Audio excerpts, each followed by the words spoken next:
बाकी सबका भी यहीं पे होगा। तो उनको बताया गया कि जी आपके लोग यहाँ इलाज हो रहा है। वो सिक्योरिटी वाला भी मुझे मिला है लड़का, उसको नीचे से लेके यहाँ तक उसको 4 गोलियां लगी हुई हैं। अच्छा। और वो बिल्कुल इमरान खान साहब के सामने प्रोटेक्ट करता था राइट साइड से। अब मुझे उसका नाम नहीं पता लड़के का, लेकिन वो उसके थोड़े से बाल कम है सर पे। वो परसों जब मैं कंटेनर पे गया था ना, तो वही लड़के ने मुझे जगह बनाकर दी थी, मुझे याद है। तो वो मुझे अंदर मिला है, बल्कि व्हील चेयर पे उसको लेकर जा रहे थे तो उसने मुझे आवाज़ दी। मैं उसके पास गया, मैं समझा कोई और पेशेंट है, यही लड़का है। डॉक्टर्स का क्या कहना है, कितनी देर तक इमरान खान साहब को? ये अभी डॉक्टर्स कुछ भी नहीं बता रहे। अभी दोबारा खान साहब को फिर मेरे ख्याल में चेक करेंगे। उनको जो पहले जो ऑपरेशन था इनिशियली वो तो हो गया। उनकी एक घुटने की जो हड्डी है उसको भी मुझे एक साहब बता रहे थे कुछ चिप करके कोई पार्टिकल या गोली गुजरी है। और मल्टीपल इंजरीज हैं, कोई एक नहीं है, लेकिन एक ही टांग है जिसके ऊपर खान साहब की लगी हैं। ये जब गोलियां लगी हैं तो खान साहब फिर नीचे बैठे हैं, उसके बाद फिर उनको वहां से मूव किया गया। बयान आ गया। अच्छा, ये जो बयान आया ना, इसके बारे में मैं आपको बता देता हूँ। इस पे बहुत तशवीश है अंदर। IG पंजाब भी था, CCPO लाहौर भी था, वज़ीर आला पंजाब भी था। वज़ीर आला पंजाब का और बाकी लोगों का जो वो था बड़ा नॉर्मल तरीके से वो कर रहे थे। उसके बाद जो PTI के लोग वहाँ मौजूद थे, बतौर सहाफ़ी मैंने भी कहा कि ये कैसे हो सकता है कि इतने हाई प्रोफाइल केस के अंदर आप एकदम जो है वो एक बंदे का बयान आप वायरल कर दें। पुलिस की तो ट्रेनिंग ये है कि इसकी कमीज उतार के इसके मुंह पे डाल दो। तो ये बाकायदा जो शुबा है वो ये है कि इसका इंटरव्यू करवाया गया, करवा कर इसका इंटरव्यू किसी को भिजवाया गया, उसके बाद अप्रूवल ली गई। अप्रूवल लेने के बाद इस इंटरव्यू को जारी किया गया। It's a big game. बाकायदा तोते की तरह रटाया हुआ इंटरव्यू था उस बंदे का, और ऐसा कभी नहीं होता, ऐसा कभी नहीं होता। मुझे आप बताएं कि कब ऐसे हाई प्रोफाइल हमले के बाद मुलजिम को पकड़ के उसका इंटरव्यू लिया गया? हॉस्पिटल नहीं पहुंचे उसका इंटरव्यू। ऐसा कभी नहीं होता। इमरान खान साहब के हॉस्पिटल पहुंचने से पहले उसका इंटरव्यू इन्होंने वायरल किया है। ये डेलिबरेटली किया है। और ये पूरी की पूरी अंदर जो तरीके इंसाफ की क़यादत थी, या अंदर जो उनकी फैमिली के लोग हैं, या इवन अंदर जो पंजाब गवर्नमेंट के ऑफिशियल्स हैं और पुलिस है, वो सारे इस बात पे हैरान थे। IG पंजाब इसको गोल करना चाह रहे थे कि जी अभी तो देखें ना, जिन्होंने पकड़ा है उन्हीं को कैसे मुअत्तल किया जा सकता है। मैंने फिर IG पंजाब से वहाँ पे बाकी लोगों ने भी ये गुजारिश की कि जनाब जो पकड़ा वो ड्यूटी थी, और ये जो काम किया ये क्राइम है। ये जो काम है ये तो क्राइम है ना। कैसे हो सकता है कि इतने हाई प्रोफाइल केस के अंदर आप एक बंदे को गिरफ्तार करें, और गिरफ्तार करने के बाद फौरी तौर पे आप उसका एक इंटरव्यू करें, और उस इंटरव्यू में आप साबित करें कि ये मामला सिर्फ इमरान खान और इस बंदे के दरमियान है, बीच में तीसरा कोई इन्वॉल्व नहीं है। आप साबित करने की कोशिश कर रहे हैं कोई हैंडलर नहीं है, आप साबित करने की कोशिश कर रहे हैं कोई सहूलतकार नहीं है। तो आपको 3 नाम मिल गए सबको जो इमरान खान साहब के साथियों ने आकर दिए स्टेटमेंट में। क्या क्या नाम दिए हैं अंदर जो डिस्कस हुआ? हाँ जी, कौन कौन है? हाँ, मेजर जनरल फैसल उनका नाम दिया है, और शहबाज शरीफ का नाम दिया, और राणा सनाउल्लाह का। राणा सनाउल्लाह ने अभी स्टेटमेंट दिया था कुचलने का इमरान खान को, और ये चंद दिन पहले उन्होंने ये धमकी दी है जान से मारने की।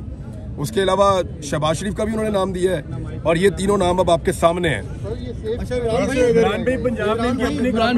किसमें जिसको पकड़ा हुआ है?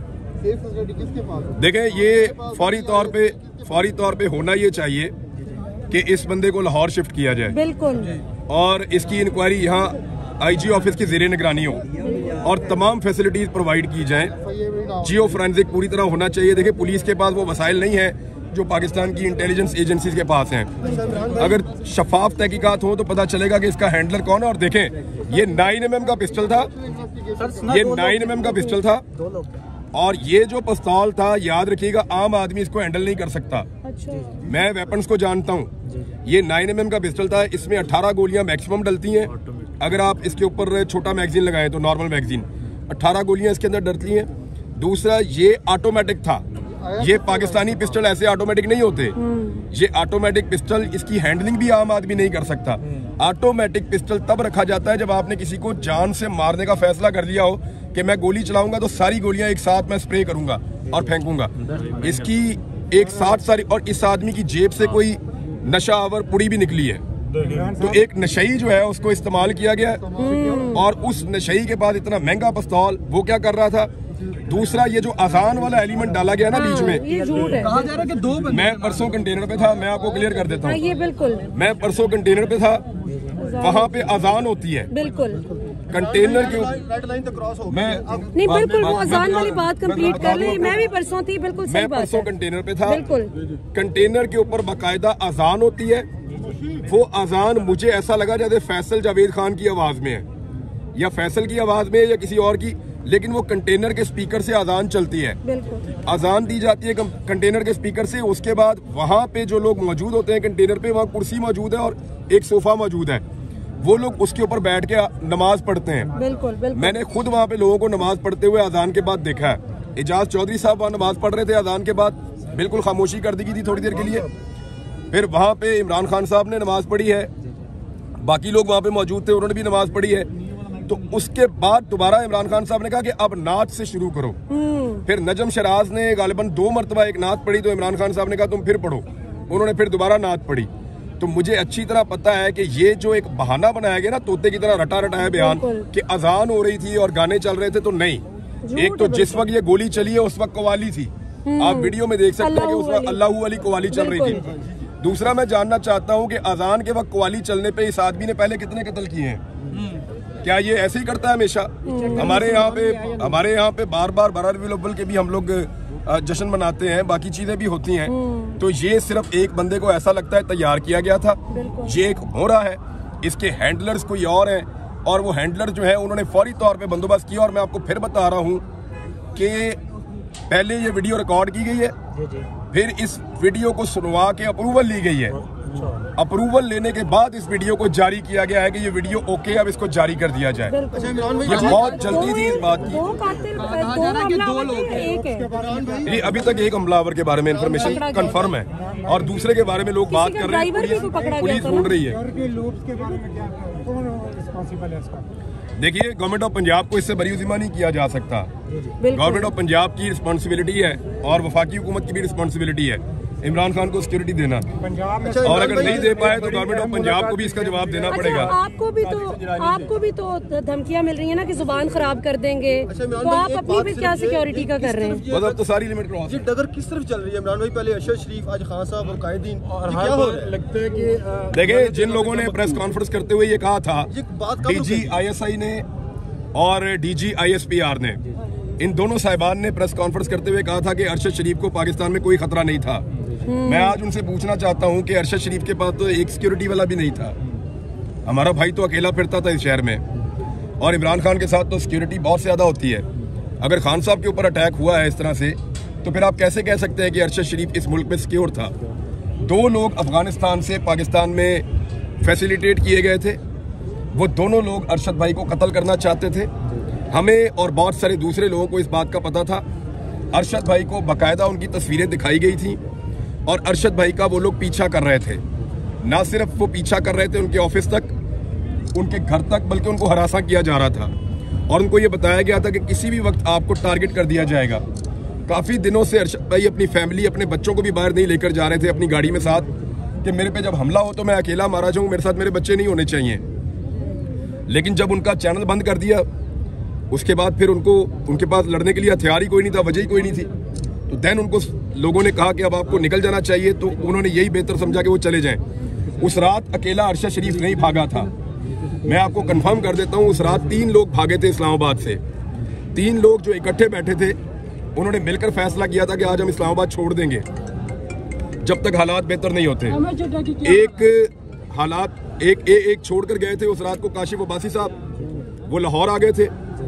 एक इस्लामाबाद को उस दिन छोड़ा था खाबर घुम्मन ने, वो अपने गांव चले गए थे, और एक अरशद शरीफ साहब ने, वो पाकिस्तान से बाहर चले गए थे। तो 3 लोग थे। आप बाकी 2 से पूछ लें कि उन्होंने उस रात इस्लामाबाद को क्यों छोड़ा था। इमरान भाई, सारे जो ब्रिलियंट जर्नलिस्ट हैं वो छोड़ते जा रहे हैं। मोहित पीरज़ादा भी चले गए हैं मुल्क से, शाबर शाकिर भी चले गए हैं। ये क्या हो रहा है सर? आपके मुतालिक भी इसी तरह की खबरें चल रही थी, बल्कि आपके बारे में सुना भी आप भी जा रहे हैं बाहर। मेरे ख्याल में पाकिस्तान के ऊपर अब मजीद जबर मुसल्लत नहीं रह सकता इंशाल्लाह। अब एक एक करके सारी लिमिट्स तो क्रॉस होती जा रही हैं। आज तो रेड लाइन क्रॉस हो गई। लीडर्स को भी गोलियां पड़ रही हैं लॉन्ग मार्च के तरह। बताएं ना, मौलाना फजल रहमान साहब 2 मरतबा आए, क्या गोली लगी उनको? बिलावल इतने लंबे रास्ते से आए, क्या उनको किसी ने हमला किया? मरियम थी। एक ड्रोन जो है वो सिर्फ उनकी बहन को लगा, और उसके बाद जो पाकिस्तान में शोर मचा था वो आपके सामने है। और मरियम नवाज और हमजा शहबाज भी आए। इमरान भाई फैसल वाडा को नहीं शामिल करना चाहिए इन्वेस्टिगेशन में, फैसल वाडा को नहीं शामिल करना चाहिए इन्वेस्टिगेशन में, जैसा आपने ट्वीट भी किया आज। किसको? फैसल वाडा को। फैसल वाडा, हाँ बिल्कुल, देखें फैसल वाडा ने कहा था कि कुछ होगा और लाशें गिरेगी और अहम लोग जो हैं, बिल्कुल सर, उसने अहम लोगों का नाम, अहम लोगों की लाशें, जी सर, तो वो इमरान खान से अहम तो कोई नहीं है। इस वक्त पाकिस्तान का सबसे अहम आदमी वही है। सर वाडा की बात सच होगी ना आज? नहीं, मुझे अभी नहीं, इसकी इंक्वायरी होगी, आपको पता है? बताएं आपका सोर्स होगा। नहीं, आप बताएं ना, आप बताएं कहाँ पे हो? सबको पता है। तो फिर आप बता क्यों नहीं रहे? हम आपसे सुनना चाहते हैं। नहीं, आप बताएं, आप बता क्यों नहीं रहे? हम आपसे सुनना चाहते हैं। हम आपसे सुनना चाहते हैं, आप बताएं। देखिए नहीं, हम बड़ा, आपसे सुनना चाहते हैं। देखो आपको पता है तो आप बताएं। आप बताएं ना किसने मारा? नाम लेना। आप नाम लें, आए सब पूछते हैं इनसे, नाम लें, बताएं बताएं किसने मारा? किसने मारा, नाम लें। आप पता क्या, आप यहाँ चस्का लेने आते हैं कि इसको भी मरवाओ, उसको भी मरवाओ, उसको भी मरवाओ। वो जो मारने वाले वो भी हमारे ही लोग हैं। खुदा की कसम इसलिए नहीं नाम लेते, इसलिए नाम लेने से नहीं डरते कि कोई हमें वो मार देंगे, इसलिए कि हम अपने लोगों की बेइज्जती नहीं करवाना चाहते, इसलिए कि हम इस मुल्क के वफादार हैं। डर नहीं लगता हमें, डर लगता होता भाग जाता मैं पाकिस्तान से बाहर गया था। इसी तरह चल रहा है और हर बार इसी तरह लगता है कि जो मकतूल है ना वो गलती से गोली के सामने आ गया और अल्लाह ना करे अगर आज वो शख्स उसको ना पकड़ता तो हम अज़हार अफसोस के अलावा कुछ भी नहीं कर सकते थे। और 70 साल से इसी तरह होता आ रहा है। बेनज़ीर का इसी तरह का मामला था। आज अल्लाह ताला ने एक आदमी की जान बचाई है और मेरे ख्याल में ये वो आखिरी हरबा हो सकता था जो इस्तेमाल हो सकता था इमरान खान के खिलाफ। इमरान खान ने जब उनको गोली नहीं लगी थी, उससे पहले इमरान खान ने लगभग 50 मरतबा इस कौम को ये बताया कि मुझे गोली मारेंगे या मेरे ऊपर हमला करेंगे और मुझे जान से मारने का मंसूबा तैयार हो चुका है। उन्होंने ये भी कहा कि एक बंद कमरे में चंद लोगों ने मिलकर मुझे मारने का मंसूबा बनाया। उन्होंने ये भी कहा कि जब मुझे मार दिया जाएगा तो इसको कोई और रंग दिया जाएगा। वो हम देख रहे हैं। आपने सुना ना, क्या वो सारा कुछ सही साबित नहीं हो रहा? बिल्कुल। अब इंतजार करो इमरान खान के स्टेटमेंट का, वो क्या कहते हैं। इमरान भी आपको भी बड़े सवेर थ्रेट हैं, तो आपने नहीं सोचा कि आप भी? देखो यार, मैं छोटा आदमी हूँ, मेरी तरह के और बहुत हैं इस मुल्क में। नहीं, आप बड़े लेकिन आदमी बात हैं। यह है कि एक पॉलिटिकल लीडर जो इस मुल्क का वज़ीर आज़म रहा है वो बहुत बड़ी बात है।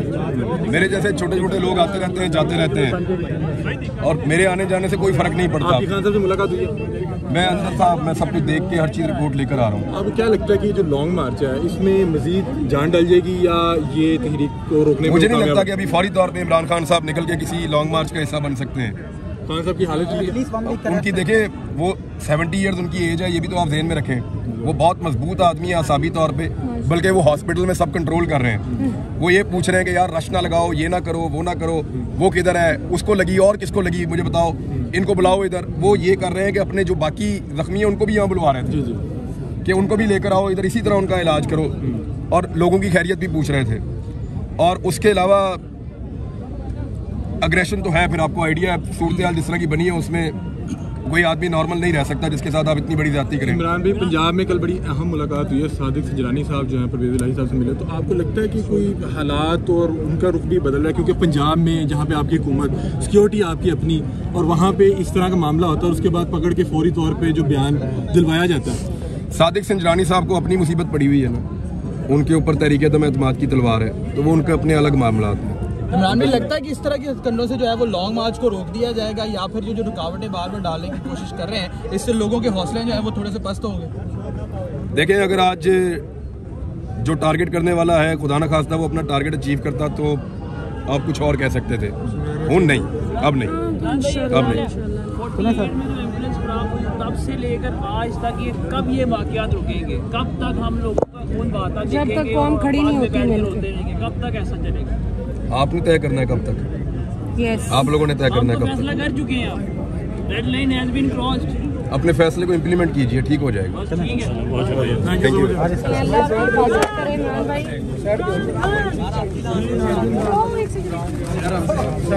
नहीं बच्चा गाड़ी देना किसी को। नहीं मैं इधर ही। आप इधर हो।